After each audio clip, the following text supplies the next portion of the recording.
Audio Jungle.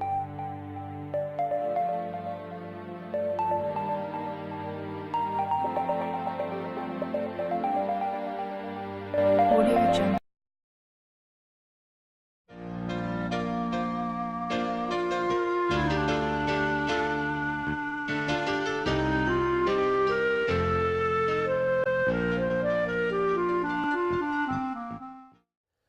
ہر زمانے کے انسان نے یہ جاننا چاہا ہے کہ دنیا کیسے بنی، یہ کس وقت وجود میں آئی، ابتدا میں اس کی شکل و صورت کیا تھی اور اس کا بنانے والا کون ہے۔